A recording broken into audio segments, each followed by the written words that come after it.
नमस्कार, आप सभी का स्वागत है आज के एक नए और महत्वपूर्ण वीडियो में। आप सभी को बता दें, आज के इस वीडियो में हम लोग बात करेंगे झारखंड में चौकीदार वैकेंसी के संबंध में। आपको जानकारी के लिए बता दें कि विभिन्न जिलों में धीरे धीरे आप सभी यदि देखे होंगे तो चौकीदार की जो वैकेंसी है यह निकलना शुरू हो गया है। तो इसी के संबंध में आज हम लोग जो बात करेंगे यह बोकारो डिस्ट्रिक्ट से निकल कर आया है, जिस पर हम लोग देखेंगे जो चौकीदार की जो विज्ञापन निकाला गया है इस पर कितने पोस्ट हैं, कब से कब तक आप सभी इस पर अप्लाई कर सकते हैं, क्या कुछ है अप्लाई का प्रोसेस। साथ ही साथ हम लोग देखेंगे इस पर योग्यताएं क्या रखा गया है, इसे हम लोग भी देखेंगे। उम्र सीमा क्या कुछ रखा गया है उसे भी हम लोग देखेंगे। तो आप सभी, थोड़ा सा यह वीडियो लॉन्ग हो सकता है तो आप सभी इस वीडियो में अंत तक बने रहें। आपको बता दें कि सबसे पहले यह जो विज्ञापन है यह बोकारो डिस्ट्रिक्ट का है और इस पर जो आवेदन करने का जो अंतिम तिथि है यह रखा गया है 14 अगस्त 2024। इस पर आप सभी के बीच में जो कि आवेदन करने के लिए यह मांगा गया है। और बाकी यदि आप सभी को इससे संबंधित और भी डिटेल में यदि जानकारी चाहिए तो आपको जो यह वेबसाइट दिया गया है bokaro.nic.in, इस पर भी आप सभी विस्तृत रूप से जानकारी देख सकते हैं। चलिए हम लोग आगे यहाँ पर बढ़ते हैं, जिस पर हम लोग देखते हैं क्या कुछ इस पर अपडेट है। आप सभी यहाँ पर यदि देखें तो उपायुक्त सह जिला दंडाधिकारी का कार्यालय बोकारो, इसके द्वारा जो कि यह विज्ञापन निकाला गया है। आप सभी यदि देखें तो चौकीदार समग्र नियुक्ति परीक्षा 2024 यह जो कि विज्ञापन है।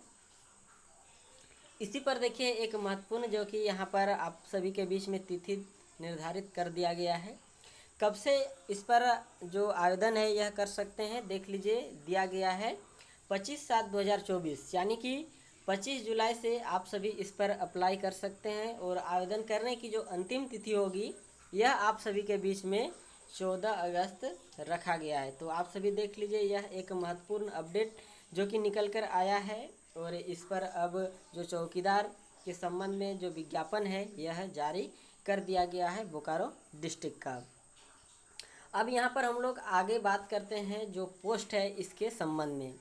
तो सबसे पहले यदि हम लोग बात करते हैं अनारक्षित श्रेणी के संबंध में तो देख लीजिए 99 पोस्ट है। अनुसूचित जनजाति यानी कि एसटी की यदि बात करें तो 23 पोस्ट है। अनुसूचित जाति यानी कि जो एससी है इस पर 0 पोस्ट है। अत्यंत पिछड़ा वर्ग यानी कि बीसी 1 की बात करें तो इस पर आप सभी देख सकते हैं जो कि 25 पद हैं। पिछड़ा वर्ग के बारे में जो 2 में आते हैं 0 पद है। और साथ ही साथ जो ईडब्ल्यूएस है इस पर आप सभी के बीच में 16 पद है। यदि टोटल की बात करें तो टोटल 163 पद पर यह विज्ञापन जो है यह निकाला गया है आप सभी के बीच में। इसके बाद यदि आप सभी जो वैकेंसी है इस पर आरक्षण का भी यदि लाभ लेना चाहते हैं तो आप सभी के बीच में यदि खेल कूद वगैरह में भी आप सभी का सर्टिफिकेट है तो इस पर भी आप सभी का देख सकते हैं जो कि 2% इस पर क्षैतिज आरक्षण दिया गया है इस जो पद है इस पर। आगे हम लोग इस पर बात करते हैं जो नियुक्ति के संबंध में जो उम्र सीमा है इसके संबंध में। सबसे पहले तो हम लोग बात कर लेते हैं जो शैक्षणिक योग्यता है इसके संबंध में, कौन कौन इस पर जो कि अप्लाई कर सकते हैं। तो इस पर यदि हम लोग जो नियुक्ति है चौकीदार की जो नियुक्ति है इस पर जो न्यूनतम उम्र सीमा जो है यह रखा गया है मान्यता प्राप्त संस्थान या बोर्ड से 10वीं कक्षा उत्तीर्ण होना अनिवार्य है। यानी कि 10वीं आप सभी का पास होना चाहिए। और साथ ही साथ अभ्यर्थी को स्थानीय रीति रिवाज, भाषा एवं परिवेश का ज्ञान होना अनिवार्य होगा। यानी कि जो भी स्थानीय भाषा है उसका भी आप सभी को ज्ञान होना आवश्यक है। साथ ही साथ यह लिखा गया है कि दिनांक 1/7/2024 तक, यानी कि 1 जुलाई 2024 तक 10वीं परीक्षा उत्तीर्ण अभ्यर्थी द्वारा ही नियुक्ति हेतु आवेदन किया जाएगा। यानी कि यदि आप सभी अंतिम रूप से 1 जुलाई तक में आप सभी 10वीं पास कर चुके हैं तो आप सभी इस पर अप्लाई कर सकते हैं। अब हम लोग बात करते हैं इस पर जो न्यूनतम उम्र सीमा है या फिर अधिकतम उम्र सीमा इसको लेकर।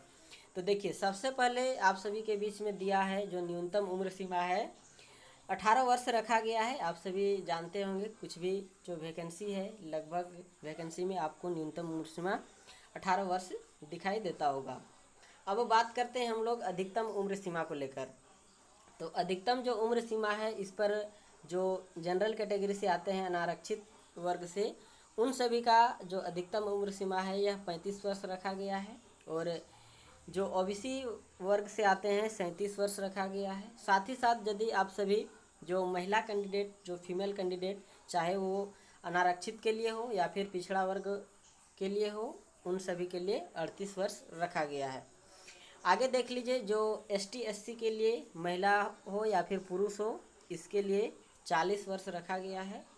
और जो ईडब्ल्यूएस कैटेगरी से आते हैं उन सभी के लिए भी 35 वर्ष रखा गया है। बाकी यदि आप सभी यदि दिव्यांग श्रेणी से आते हैं तो आप सभी के लिए इस पर 10 वर्ष का छूट जो कि दिया गया है। आप सभी और भी जो वैकेंसी है इस पर भी देखे होंगे, जो कि दिव्यांग के लिए जो उम्र सीमा है इस पर छूट दिया जाता है। तो यही चीज़ें जो कि यहाँ पर दिया गया है। बाकी आप सभी यदि यहाँ पर देखें तो क्या कुछ इसके संबंध में, आयु के संबंध में तो देख ही लें। साथ ही साथ यह कहा गया है कि अभ्यर्थियों को संबंधित बीट क्षेत्र का अस्थायी निवासी होना अनिवार्य होगा। यानी कि जिस जिले पर इस पर जो वैकेंसी है इस पर आप सभी यदि देखें तो अस्थायी निवासी होना अनिवार्य होगा। और जिस बीट के रिक्त के विरुद्ध वे आवेदन कर रहे हैं, साथ ही साथ अभ्यर्थी को साइकिल चलाने का ज्ञान आवश्यक होगा। इन सभी जो कि जो भी योग्यताएं हैं यह रखा गया है। चौकीदार पद है इसके लिए। साथ ही साथ इस पर आप सभी के बीच में जो एग्ज़ाम पैटर्न है इसको लेकर भी यहाँ पर दर्शाया गया है। तो सबसे पहले जो होगा आप सभी के बीच में यहाँ पर यदि देखें तो लिखित परीक्षा की बात यहाँ पर किया गया है। लिखित परीक्षा किस पर होगा तो आप सभी देख लीजिए, जनजातीय एवं क्षेत्रीय भाषा।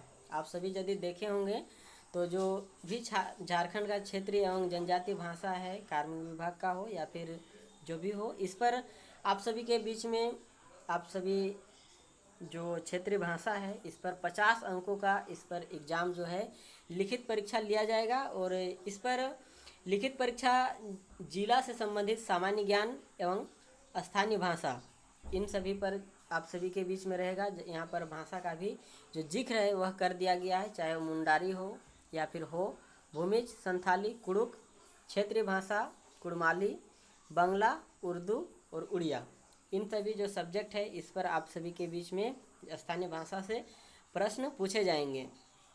साथ ही साथ यह कहा गया है कि लिखित परीक्षा में न्यूनतम आप सभी के बीच में 30% अंक लाना अनिवार्य होगा। और सफल उम्मीदवारों की सूची 1/3 की संख्या में तैयार की जाएगी। तो ये आप सभी देख लीजिए किस तरह से जो मेरिट है यह बनेगा और सूची तैयार किया जाएगा। अब यहाँ पर जो लिखित परीक्षा है यह होने के बाद आप सभी यहाँ पर यदि देखें तो ख नंबर पर दिया गया है शारीरिक माप के संबंध में।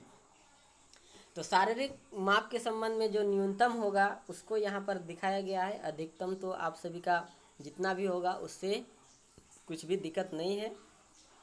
सबसे पहले यहाँ पर आता है आप सभी के बीच में सामान्य वर्ग और ईडब्ल्यूएस के संबंध में। इसके लिए जो न्यूनतम जो रखा गया है, जो ऊंचाई के लिए देख लीजिए 160 सेंटीमीटर रखा गया है।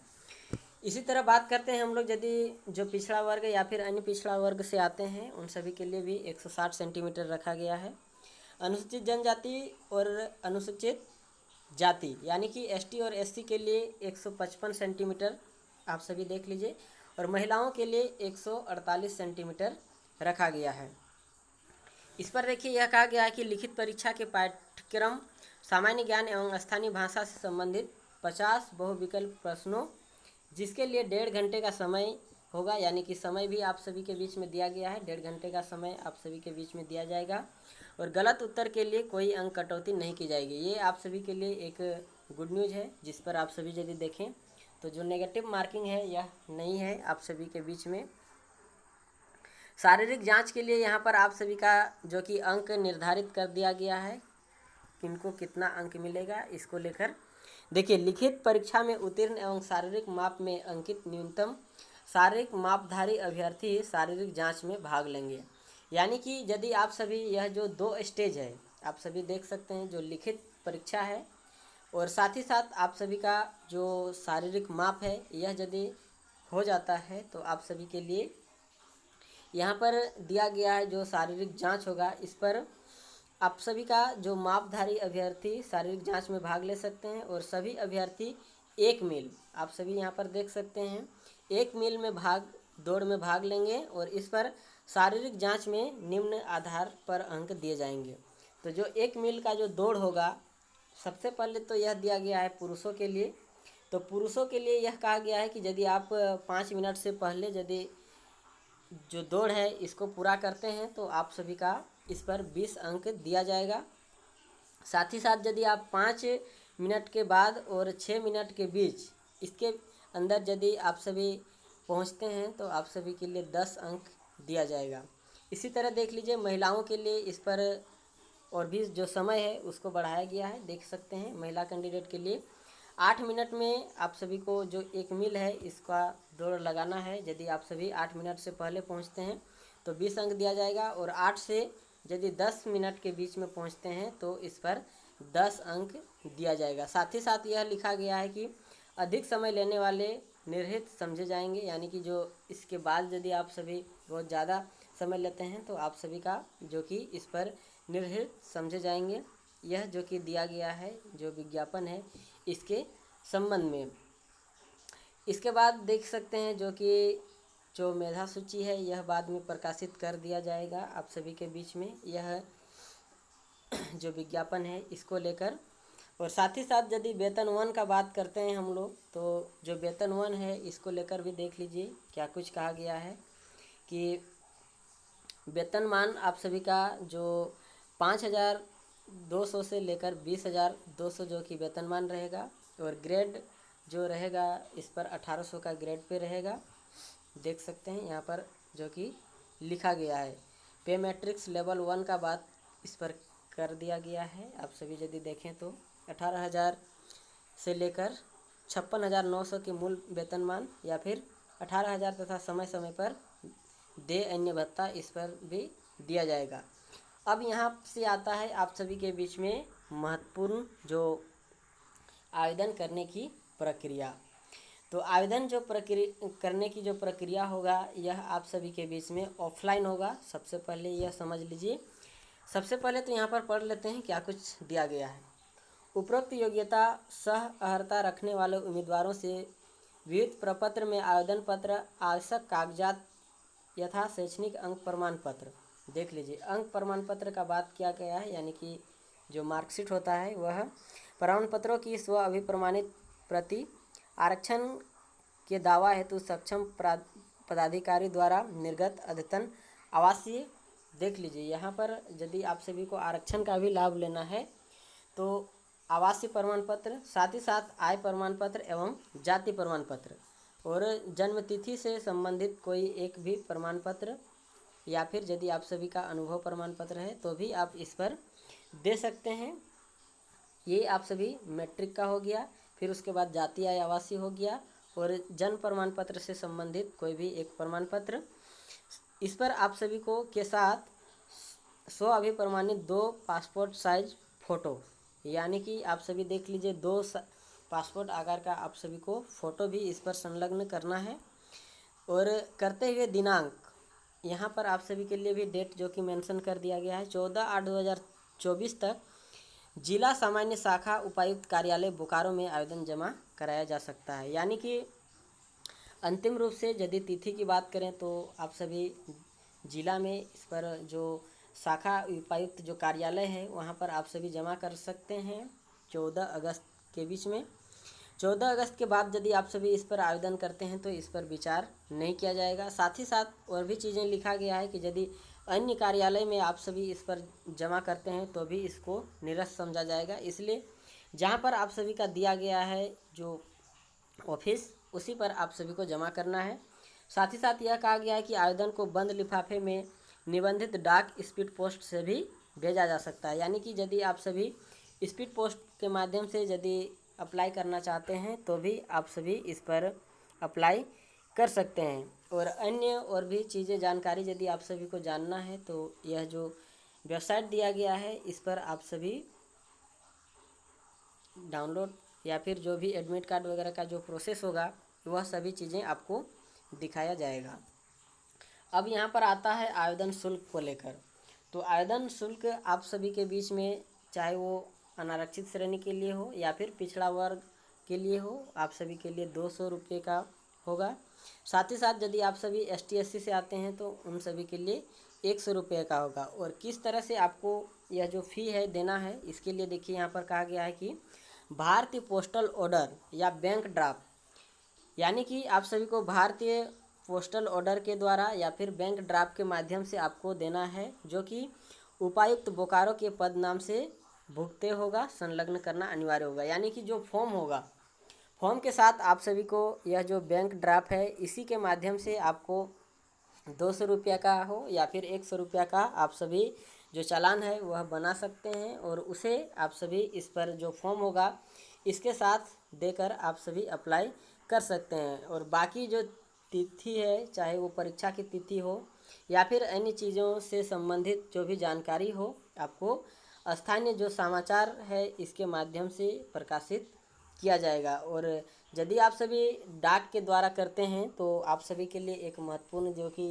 एड्रेस दे दिया गया है, इसी पर आपको करना है। देख लीजिए एक बार एड्रेस आप सभी के बीच में, चाहे तो आप सभी इसका जो स्क्रीनशॉट है इसे भी ले सकते हैं। देखिए कहा गया है कि उप समाहर्ता प्रभारी, जिला सामान्य शाखा, उपायुक्त का कार्यालय बोकारो, ये आप सभी का जो एड्रेस है यह रहेगा। और साथ ही साथ पिन नंबर जो कि दे दिया गया है 827001, यही जो पिन कोड है और यह जो पूर्ण रूप से जो पता दिया गया है, इसी पता पर आप सभी को यदि डाक से करते हैं तो यही जो एड्रेस है इसी पर आप सभी को डाक से करना है। तो महत्वपूर्ण जो जानकारी है हमने आज इस वीडियो के माध्यम से आप सभी के बीच में लाया।